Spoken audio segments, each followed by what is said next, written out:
সবাই ভালোই আছো। আজকে আমি তোমাদের গণিত ক্লাস নিচ্ছি। আজকে নিচ্ছি বৃহত্তম সংখ্যা এবং ক্ষুদ্রতম সংখ্যা বিষয়। দেখো, বৃহত্তম শব্দটির অর্থ হচ্ছে সবচেয়ে বড়। বৃহত্তম কথাটির অর্থ হচ্ছে সবচেয়ে বড়। তাহলে বৃহত্তম সংখ্যা কথাটি মানে হচ্ছে সবচেয়ে বড় সংখ্যা, এবং ক্ষুদ্রতম কথাটি হচ্ছে সবচেয়ে ছোট। তাহলে ক্ষুদ্রতম সংখ্যা কথাটির অর্থ সবচেয়ে ছোট সংখ্যা। তাহলে এবার দেখি আমরা জানি 1 থেকে 9 এক অঙ্কের সংখ্যা, 10 থেকে 99 2 অঙ্কের সংখ্যা, 100 থেকে 999 3 অঙ্কের সংখ্যা, 1000 থেকে 9999 4 অঙ্কের সংখ্যা। তাহলে আমরা এবার ক্ষুদ্রতম এবং বৃহত্তম সংখ্যা সম্পর্কে দেখছি। দেখো, এক অঙ্কের ক্ষুদ্রতম সংখ্যা হচ্ছে 1, এক অঙ্কের ক্ষুদ্রতম সংখ্যা 1, এক অঙ্কের বৃহত্তম সংখ্যা হচ্ছে 9। 1 থেকে 9 পর্যন্ত এক অঙ্কের সংখ্যা। তাহলে ক্ষুদ্রতম হচ্ছে 1, বৃহত্তম হচ্ছে 9। 2 অঙ্কের ক্ষুদ্রতম সংখ্যা 10, বৃহত্তম সংখ্যা 99। 3 অঙ্কের ক্ষুদ্রতম সংখ্যা 100, বৃহত্তম সংখ্যা 999। 4 অঙ্কের ক্ষুদ্রতম সংখ্যা 1000, 4 অঙ্কের বৃহত্তম সংখ্যা 9999। তাহলে এই সংখ্যাগুলো হচ্ছে ক্ষুদ্রতম, অর্থাৎ 1 আর 00 দিয়ে সংখ্যাগুলো আমরা দেখলাম, সেগুলো কি সংখ্যা? ক্ষুদ্রতম সংখ্যা। 1 এবং 00 দিয়ে যে সংখ্যাগুলো পেলাম সেগুলো কি সংখ্যা? ক্ষুদ্রতম।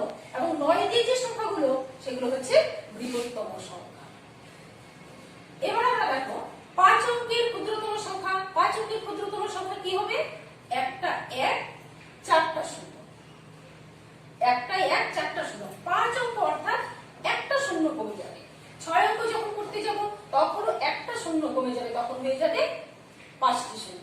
এইভাবে আমরা 5 অঙ্কের ক্ষুদ্রতম সংখ্যা বৃহত্তম সংখ্যা, 6 অঙ্কের ক্ষুদ্রতম সংখ্যা বৃহত্তম সংখ্যা, 7 অঙ্কের ক্ষুদ্রতম সংখ্যা বৃহত্তম সংখ্যা, 8 অঙ্কের ক্ষুদ্রতম সংখ্যা বৃহত্তম সংখ্যা, এটা আমরা বাড়িতে করব। ঠিক আছে, এটা বাড়ির কাজ রয়ে গেল। 8 অঙ্কের ক্ষুদ্রতম সংখ্যা অর্থাৎ 8টি অঙ্ক, কোটি পর্যন্ত সংখ্যা।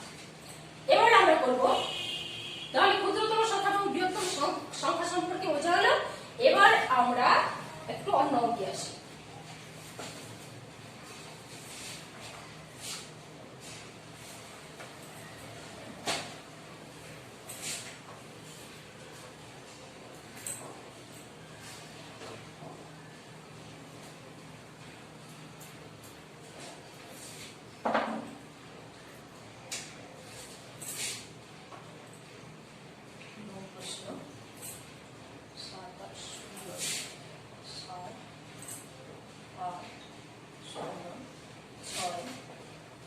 দ্বারা বৃহত্তম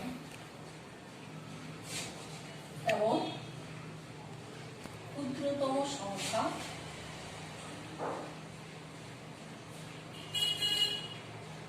গঠন।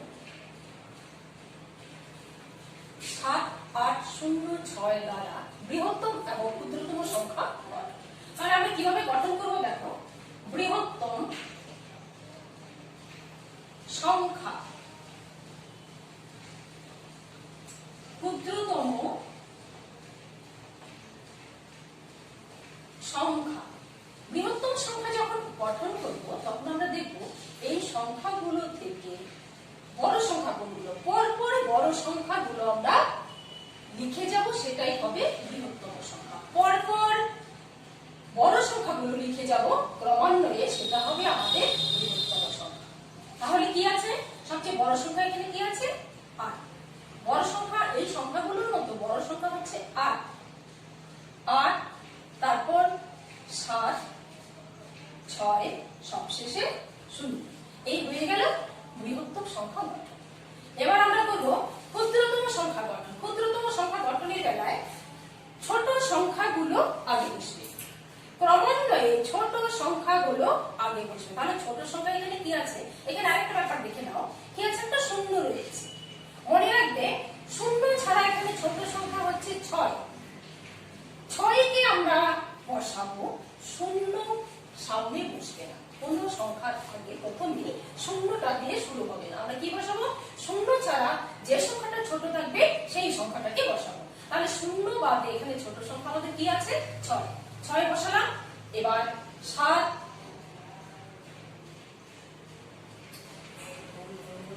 6 6 এর পরে আমাদের শূন্যটাকে বসাবো। 6 তারপরে আমাদের শূন্যটা বসবে। এবার 7 আবার এই জায়গাটা একটু দেখে নাও। ক্ষুদ্রতম সংখ্যা যখন গঠন করব তখন শূন্য বাদে যে ছোট সংখ্যা থাকবে সেই সংখ্যাটাকে আমরা আগে বসিয়ে নেব। তাহলে শূন্য ছাড়া এখানে ছোট সংখ্যা হচ্ছে 6। 6 কে বসালাম। এরপর শূন্য বসবে। 6 এর পর শূন্য, তারপরে ছোট সংখ্যা কি? 7। তাই এইভাবে আমরা বৃহত্তম এবং ক্ষুদ্রতম সংখ্যা গঠন করব। আমি আরেকটা অঙ্ক দেখিয়ে দিচ্ছি।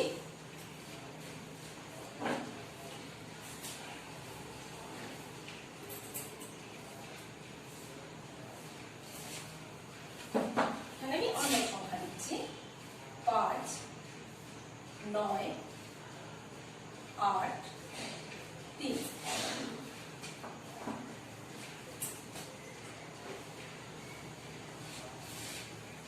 দেখো 5 9 8 3 দ্বারা বৃহত্তম এবং ক্ষুদ্রতম সংখ্যা গঠন করব। কি করলাম আগে? বৃহত্তম সংখ্যার ক্ষেত্রে আমরা কি করেছি? বড় সংখ্যাগুলোকে আমি আগে দিয়েছি। বড় সংখ্যাগুলো আমাদের সামনে থাকবে। তাহলে এই অঙ্কে বড় সংখ্যা কোনটি? 9। তাহলে 9 কে আমরা প্রথমে দিই।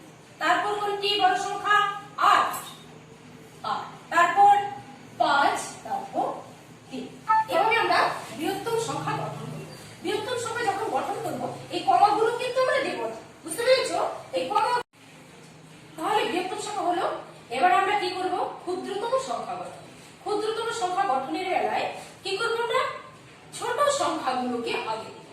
ছোট সংখ্যাগুলোকে আগে দিব। অর্থাৎ এখানে ছোট সংখ্যা কি? 3। এরপর 5 8 9। তাহলে আমাদের হলো বৃহত্তম সংখ্যা গঠন এবং ক্ষুদ্রতম সংখ্যা গঠন। আমি বুঝতে পেরেছি সবাই বৃহত্তম সংখ্যা এবং ক্ষুদ্রতম সংখ্যা আমরা কিভাবে গঠন করব? এবার আমরা একটা অন্য অঙ্কে আসছি। দেখো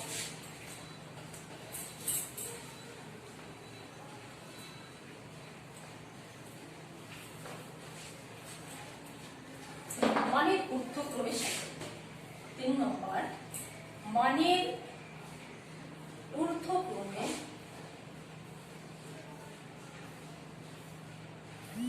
সাজাই। মানের ঊর্ধ্বক্রম। ঊর্ধ্বক্রম কথাটার সরলতম অর্থ কি সেটা আমরা আগে জেনে নেব। ঊর্ধ্বক্রম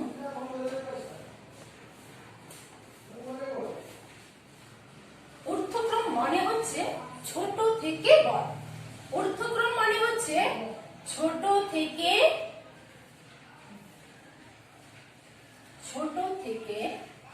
বড়। ঊর্ধ্বক্রম কথাটির মানে হচ্ছে ছোট থেকে বড়। আর অধক্রম, অঙ্ক করছি ঊর্ধ্বক্রম, কিন্তু অধক্রমটা সম্পর্ক একটু জেনে নাও। অধক্রম এর সরলতম অর্থ হচ্ছে বড় থেকে ছোট। বড় থেকে ছোট।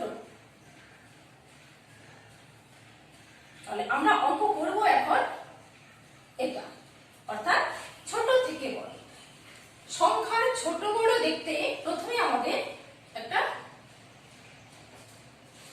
চিহ্নের দরকার হয়। এটা হচ্ছে গ্রেটার দেন, এটা হচ্ছে লেস দেন। গ্রেটার দেন অর্থাৎ বৃহত্তম চিহ্ন। এটা আগের দিনের ক্লাসে আমরা করেছিলাম। গ্রেটার দেন হচ্ছে বৃহত্তম চিহ্ন, লেস দেন হচ্ছে ক্ষুদ্রতম চিহ্ন। গ্রেটার দেন অর্থাৎ ডান দিকে মুখ করে আছে এই চিহ্নটা, এই চিহ্নটা হচ্ছে বাঁ দিকে মুখ করে আছে। এবার আমরা একটা অঙ্ক করছি, অঙ্ক দিয়ে বুঝি।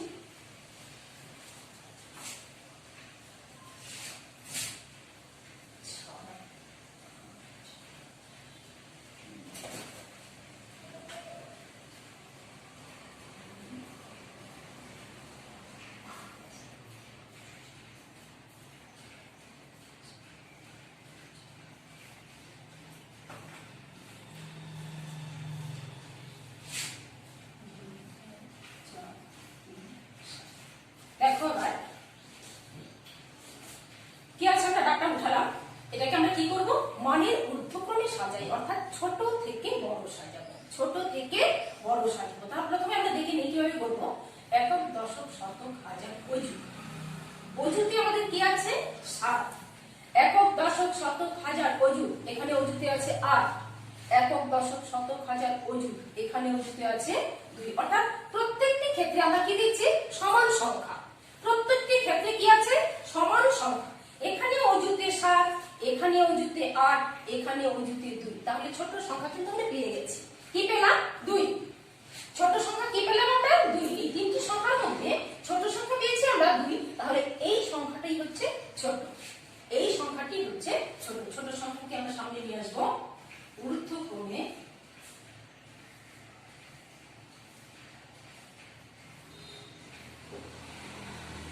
ঊর্ধ্বক্রমে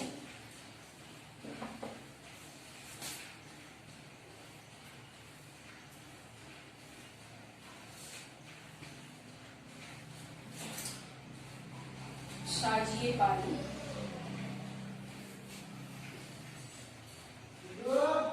ঊর্ধ্বক্রমে সাজিয়ে পারি।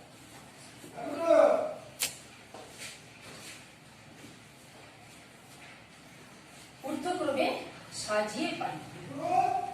কি লিখব? সবচেয়ে ছোট আমরা এটা পেয়েছি 2, 1, 4, 3, 7। এবার ছোট কোনটা দেখি, এটা আমার হয়ে গেল। এবার এখানে আছে 7, এখানে আছে 8। তাহলে 7 ছোট। এবার এই পুরো সংখ্যাটাকে আমরা লিখব 7, 8, 3, 2, 1। এবার এটা 8, 5, 3, 6, 9। তাহলে ছোট থেকে বড় কি হলো? 21,437, 38,321, 85,369।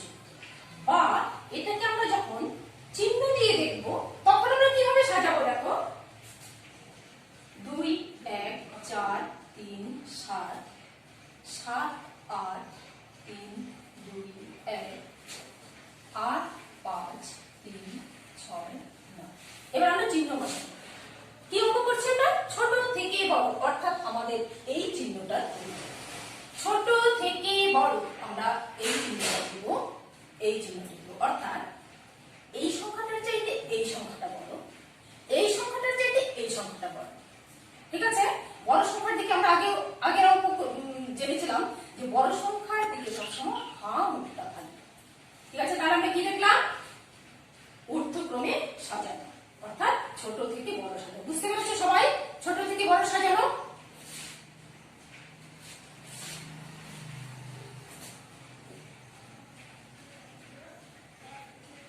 এবার আমি একটু বাড়ির কাজ দিচ্ছি,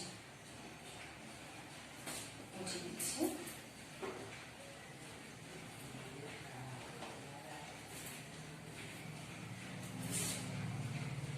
বাড়ির কাজ।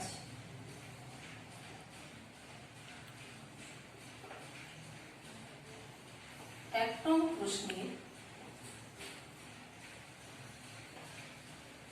8 অঙ্ক, অর্থাৎ কোটি পর্যন্ত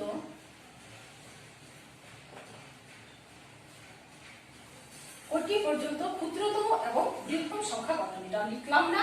1 নং প্রশ্নে আমরা কি করেছিলাম? ক্ষুদ্রতম এবং বৃহত্তম সংখ্যা। 2 নং প্রশ্নের ক্ষুদ্রতম বৃহত্তম সংখ্যা 7, 9, 5 এবং 3, 0, 9, 2। 2 নং প্রশ্নের এটা এবং এটা ক্ষুদ্রতম এবং বৃহত্তম সংখ্যা গঠন। এই সংখ্যা দ্বারা বৃহত্তম এবং ক্ষুদ্রতম সংখ্যা গঠন করব, এই সংখ্যা দ্বারা বৃহত্তম এবং ক্ষুদ্রতম সংখ্যা গঠন করব। ঠিক আছে?